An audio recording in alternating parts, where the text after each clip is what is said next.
Olá, tudo bem? Meu nome é Larissa, sou Head de Negócios e Inovação aqui do IPConte e hoje estamos com o nosso primeiro episódio do podcast do IPConte. Para essa conversa sobre planejamento financeiro e estratégico, trouxemos dois convidados. O primeiro convidado é o professor Lucas Pesce, que é consultor e professor do IPConte. O convidado especial de hoje é o Carlos Honorato, professor, economista, comentarista da Globo News e também professor do IPConte.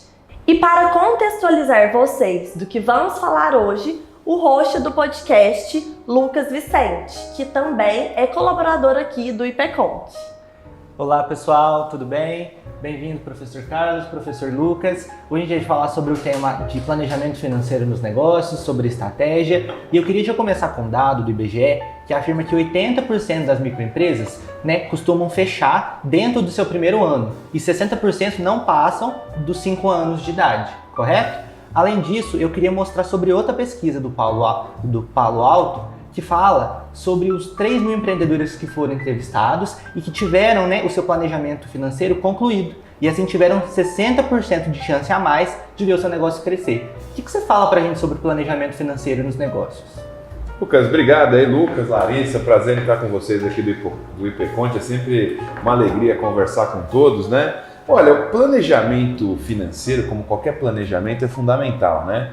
Eu acho que a gente tem que partir sempre do planejamento ligado à parte da estratégia, quer dizer, a empresa, o negócio pode ser grande, pequeno, médio, tem que ter uma estratégia, tem que ter um plano aí de atuação e a partir desse plano de atuação tem que ser colocado em prática em todas as áreas da empresa e principalmente na área financeira, né? Porque o financeiro ele dá aquela projeção do que pode acontecer, né? Ele dá aquela visão futura do que pode acontecer.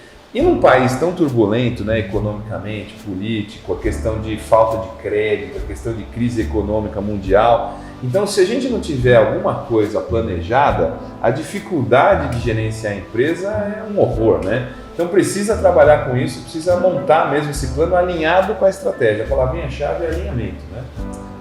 Professor, e falando nisso, né, nessa questão de estratégia, você comentou bem, né, que a gente precisa do planejamento, é bom a gente lembrar, né, e queria seu comentário sobre o seguinte, cada nicho precisa de uma estratégia, não tem como fazer um planejamento financeiro igual para todo mundo, né?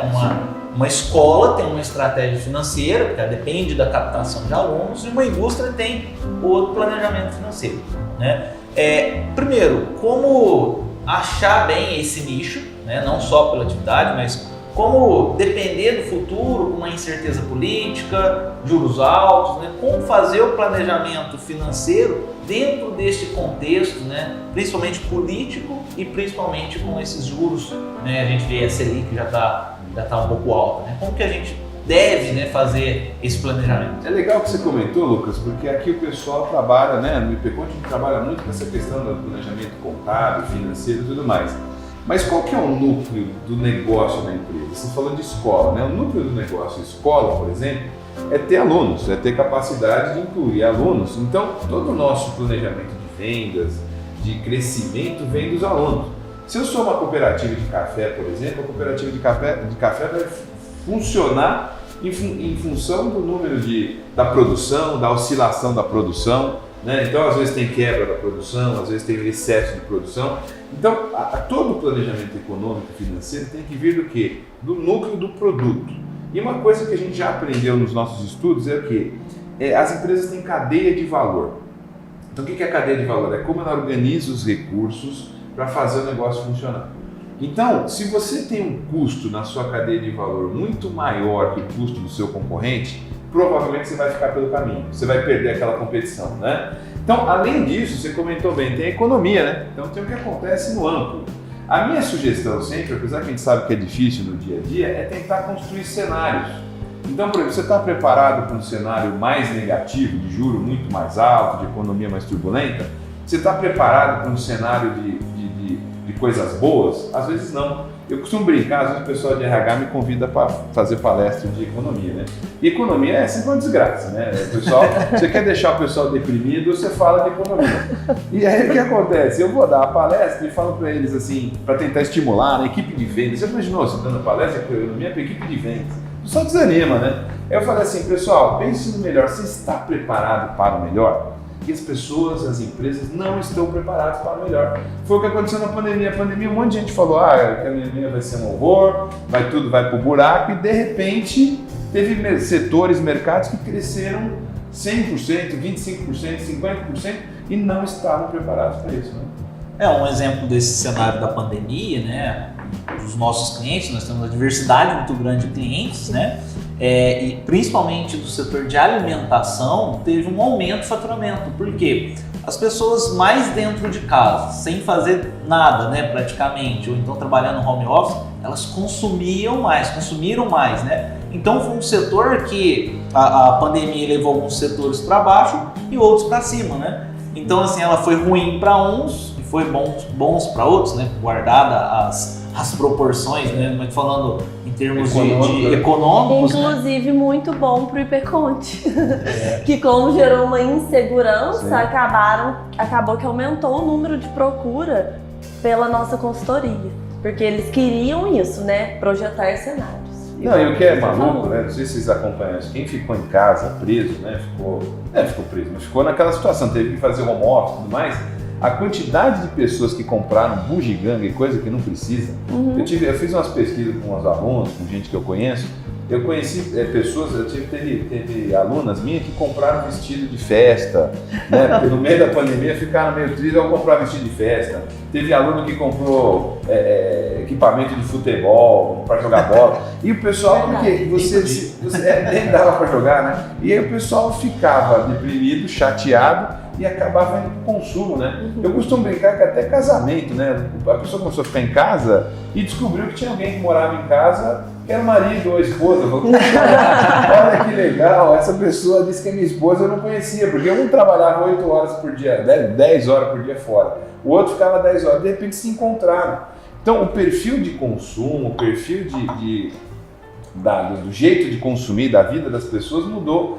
Isso impacta a empresa, porque a empresa tem que olhar as mudanças de comportamento para também mudar o jeito como ela produz, né? E essa mudança de produção, e a gente também está vivendo um momento aí dessas novas tecnologias, inteligência artificial, está todo mundo falando, quer dizer, isso vai impactar os mercados, vai impactar a produtividade das empresas, e aí tem que estar preparado para isso. E o planejamento financeiro e o planejamento estratégico da empresa vai ter que contemplar essas coisas, senão fica pelo caminho.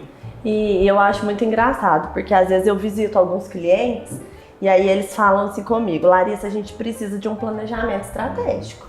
Então assim, a minha meta é faturar X milhões por mês. Então o meu plano de vendas tem que ser esse. E aí a gente sempre fala, a gente vai traçar o plano A, o plano B e o plano C. Vamos tentar ver cenários. Principalmente em empresa familiar, né, Lucas? É isso mesmo. A empresa familiar, ela, já voltando um pouquinho na ação da pandemia, surgiram muitas dessas empresas. Sim. Porque a pessoa, o esposo e a esposa perderam o emprego, ou então tiveram a renda diminuída, né? Então criaram ali uma empresa dentro de casa de alimentos, de prestação de serviço, alguma coisa assim, e nasceu a empresa familiar. Então a gente já está vivendo um boom diferente de perfil de empresa, né? Então mudou o perfil de consumidor, mas também mudou o tipo de empresa. Então, hoje o cara ele não tem um trailer na rua mais para fazer o sanduíche dele lá, o hambúrguer dele, né? Ele faz em casa, com a própria família e entrega, né? E esse tipo de empresa familiar, é onde talvez a gente tenha mais problemas financeiros. Por quê? Um trabalha mais que o outro, quer mais dinheiro, o outro acha que tem que investir, o outro acha que não, um quer pegar empréstimo, o outro não. Um irmão quer casar, o outro não, aí o que quer casar quer pegar dinheiro, o pai não quer deixar. Então isso é comum, desde a pequena empresa que nasceu ali dentro de casa na pandemia até a grande empresa, já um pouco consolidada, mas que ainda é administrada por pais, filhos, primos, né? Professor, como que é uma situação dessa, mas no contexto familiar? Como que é o planejamento financeiro levando em consideração esses pontos? É grave e difícil, né? Porque você para pra pensar assim, escolher um sócio já é um horror, né? Quer dizer, eu costumo brincar que sócio é bom só quando tem dois, porque assim, se um briga com o outro, não tem problema. Se você tem mais de dois, dá para ficar 2-1, 3-2, né? Alguma coisa assim. E quando é família é pior ainda, porque você pode ser sócio da pessoa por um tempo no negócio, mas você é familiar dele eternamente, né? A relação da família não tem jeito. Mantém. Eu trabalhei em algumas empresas familiares, era divertido, assim, divertido ou quase caótico. Eu lembro de uma vez que eu trabalhei numa empresa que eu trabalhava das 2 às 11, minha chefe, 2 da tarde, né? Eu cheguei na empresa, minha chefe chegou para mim, Carlos, vai para casa. Falei, como vai para casa? Eu acabei de chegar, não, vai para casa, que eles estão brigando lá atrás, a família está brigando, e eles vão passar por aqui. E quando eles passarem por aqui, às vezes acontece aquilo, eles vão te mandar embora aqui, eu vou te dar uma bronca por nada que aconteceu. Então vai para casa, deixa eles brigar, quando acabar de brigar a gente volta a trabalhar. Você vê o extremo da situação.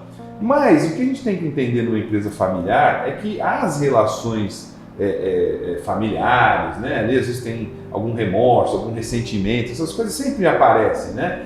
Tem que ter um olhar do negócio, tem que ter um olhar sempre como a Larissa falou, olhar para fora, olhar para o cenário, entender que não adianta só vir de dentro para fora, a empresa não pode ser míope, eu costumo brincar que não pode ter o foco no umbigo, porque se você tem o foco no umbigo, você só está pensando em você, não, você tem que pensar no seu cliente, no mercado, e usar essa sinergia que, se por um lado, às vezes é mais difícil a relação numa empresa familiar, por outro lado, você pode usar essas relações mais próximas para caminhar. Eu conheço muita gente que trabalha em empresas familiares há 20, há 30 anos, e uma vantagem da empresa familiar, eu acho que se você consegue encaixar nesse ambiente, acaba virando uma grande família, né? Quer dizer, as outras pessoas que trabalham também indiretamente partem da família. E pensar que não existe um modo de gestão, né? Até estava conversando com nossos alunos lá do MBA de liderança, porque a gente importa tudo dos Estados Unidos, praticamente, de business, né? de conhecimento. E na verdade a gente tem que conhecer outras escolas, então tem muita coisa na Europa que é interessante, né? O IPConte tem aí um módulo na Europa, e mais do que isso, às vezes é o jeitão nosso de fazer, é o jeito mineiro de fazer negócio, é o jeito gaúcho, o jeito paulista. E a gente não tem fórmula certa. A fórmula certa é um negócio progredir, vender, ter resultado e ter lucro. Para as pessoas e para a sociedade, né? Porque se um negócio numa cidade menor cresce, gera emprego, gera imposto, melhora a estrutura. É essa aposta que a gente tem que fazer. Então, o familiar é peculiar, é diferente, né? Você tem empresas gigantes que ainda têm traços familiares. Isso não é ruim, mas a gente tem que entender ali quem faz parte, os componentes e gerenciar isso de uma forma melhor. Usar esse ponto a favor da empresa, né? Exatamente. E aquilo que você falou, né? Não olhar para o umbigo, porque a gente, não só a gente enquanto empresa familiar, mas muitos clientes que a gente atende que são empresas familiares, igual o Lucas falou, pode ser pequena ou já consolidada, age muito com o coração. Exato. E quando se fala de dinheiro é racional. Exato, mas o coração pode ser colocado na paixão das vendas, Sim. no coração, na paixão da empresa. Agora, finanças, né? Eu costumo brincar assim, que nós temos um problema latino, né? O latino tem aquela coisa com o dinheiro. Se está devendo, ele fala assim, minha honra. Vocês devem ter tido aqui algum tio, algum avô que fala assim, nunca devi na minha vida. Nunca deveu, mas também nunca teve nada, né? Não é esse, não tem esse problema? Então, o dever ou ter questões financeiras é parte do negócio. A gente não tem que encarar o dinheiro como honra. Estou devendo, estou sem honra. Não, é parte do negócio. Dinheiro é dinheiro, né? A honra é outra coisa, é compromisso, é promessa, é trabalho em conjunto. Então a gente tem que ter uma visão modernizante dessas coisas e também usar o nosso coração, o nosso sentimento. A gente não é povo frio, né? A gente não é, a gente tem emoção. Longe de ser. Então você pode misturar tudo isso para criar um negócio de empolgação, porque pensa o seguinte, mesmo que seja no home office, as pessoas passam 10, 12 horas do seu dia, 14, 16, 18 horas do seu dia na empresa ou trabalhando envolvido com aquilo. Se o trabalho não for prazeroso, não compensa, não vale a pena. Eu falo muito com os meninos, eu brinco muito e também nos clientes que eu visito. Se o teu coração não tá palpitando na hora que você entra dentro da empresa, você tem que repensar teu caminho. Exato. Porque é isso que você falou, a gente tem que ter um olhar racional, porque a empresa foi feita para dar lucro, isso daí também não tem o que falar. A gente tem que entender que também não existe esse modelo perfeito. Não. Igual o Lucas falou no começo, um modelo só a gente vai seguir, quem dera se fosse. Tem que tentar entender a realidade de cada um, de cada empresa, de cada negócio, de cada setor, de cada região. E aí, engraçado, ontem eu li uma reportagem que, sabe a Zara, de roupa? Sim. A Zara está presente em mais de 200 países. E aí fizeram uma pergunta para um dos gestores, como que a Zara consegue lançar diferentes coleções tão rápido? Porque, por exemplo, o gosto da Turquia não é o mesmo de Buenos Aires, não é o mesmo de São Paulo, que não é o mesmo de Coimbra, e a Zara está presente em todos esses países. Como que ela consegue lançar coleções diferentes tão rápido?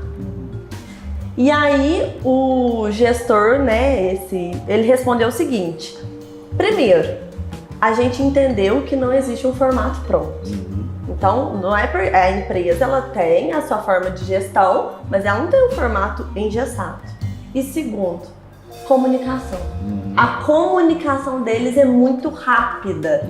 Então, assim, para qualquer planejamento estratégico, financeiro, igual você falou, o planejamento financeiro ele restringe muito no estratégico.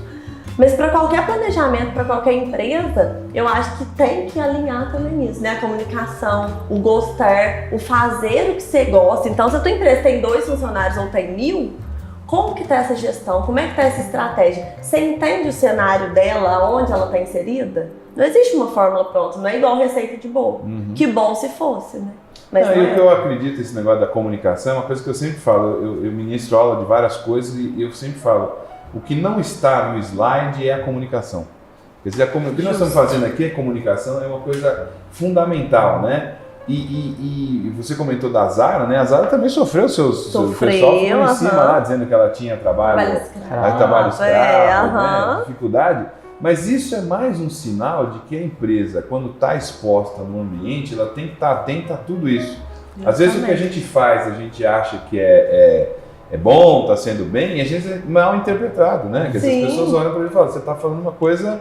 Tem vários, como professor, a gente vive tendo esses problemas, né? Então, a capacidade de comunicar, e eu acho que você trouxe um ponto importante, que é ser fiel aos seus valores e ao seu... Quando você comunica com convicção, a pessoa acredita. Quer dizer, nós estamos fazendo nosso podcast aqui livre, com prazer, com alegria com o pessoal. Quer dizer, vocês podem concordar, podem não concordar, mas sabem que tem paixão. Então, isso dá legitimidade do que a gente está fazendo. Quer dizer, mais importante do que todo mundo concordar é ser legítimo, né? Hoje o que as pessoas estão buscando é a autenticidade, que seja diferente. Faz parte do diferencial dos negócios, né? E traz tudo o que a gente falou para dentro do planejamento estratégico. Então, na parte de família, como a Larissa citou, o desenvolvimento de um olhar mais estratégico, né? E com razão para a parte financeira e trazer a parte mais emocional para a venda, para passar essa legitimidade e esse amor para o cliente. Porque a gente vê que isso é um diferencial muito grande para as vendas e que vai acarretar no que o planejamento financeiro ele aconteça, né? Então, a gente planejou, a gente fez. Essa parte ela é importante para o desenvolvimento e para a gente chegar naquela meta que a gente desenvolveu. Porque, como a gente falava antigamente, né, que agora vai mudando, mas o papel aceita tudo, o Excel aceita tudo, o PowerPoint aceita tudo, né? ChatGPT aceita tudo. O pior, a inteligência artificial. Ele dá gospel para você, as coisas, né? E você fica surpreso que ele gospel coisa melhor, né? Então tudo aceita tudo, né? Eu acho que você falou do ChatGPT. Eu estou ficando feliz com o ChatGPT porque eu vejo o seguinte: nós que somos professores, estamos na área da educação, nós vamos começar a ser mais necessários. Porque não vamos ser nós que vamos produzir aquele material chato, que às vezes o aluno acha que é chato, mas somos nós que vamos avaliar se aquilo está certo ou não. Entendeu? Quer dizer, hoje você vai poder cuspir ali, eu falo cuspir porque é isso que acontece, você digita lá e de trás, né? Você vai poder pedir, a gente estava conversando aqui, né, um esquema de um balanço, por exemplo. Manda para mim um modelo de balanço. Tá bom, mas se você não souber contabilidade, se você não souber finanças, e se você não souber colocar aquilo para funcionar, não adianta nada receber pronto, entendeu? Então, o conhecimento vai ganhar um novo nível. E como em qualquer área de tecnologia, agora vocês viram, teve um pessoal falando que tem que segurar a inteligência artificial, tudo, né? Tem que ir devagar. Eu acho que isso é mais medo de perder a concorrência do que na verdade. Ninguém fala que tem que parar as guerras, né? Ninguém fala que tem que parar a fome do mundo. Fala, mas ninguém faz nada. Agora quer parar a inteligência artificial, não adianta parar isso. Tem que saber usar bem e a gente, nós seres humanos, e nós professores, né, a gente tem que ter a força de fazer o negócio direito. Então, eu, por exemplo, comecei a publicar para os alunos todos os gabaritos da minha prova. Falei, pega aí a prova e vê como seria um bom gabarito feito pelo ChatGPT. Porque não é isso que vai ser mais a diferença. Não. A diferença vai ser o aluno ter a capacidade de entender aquilo que está escrito. O aluno ser estratégico. Exato. É igual Exatamente. como as empresas precisam ser, nós também precisamos ser estratégicos. É desenvolver um conhecimento prático de verdade, né? A pessoa, ela tá ali no momento, igual você falou, deu o exemplo do balanço. Se ele vai receber, pronto. Mas se ele não souber usar, se ele não souber desenvolver aquilo para ele, não vai servir de nada. Exato. Então é o puro conhecimento prático. A gente está desenvolvendo, né? Acredito que a gente está caminhando para que isso seja uma verdade para todos. E pode ser até pior, né? Porque se ele pega o negócio pronto e sai fazendo errado, né? Vai ficar pior. Pode ter certeza disso. Né? Com certeza. É isso aí. Muito obrigado, professor, pela participação. Obrigado, Lucas. Obrigado, Lucas, também. Então, pessoal, encerramos hoje o nosso primeiro episódio. Aguardem os próximos temas.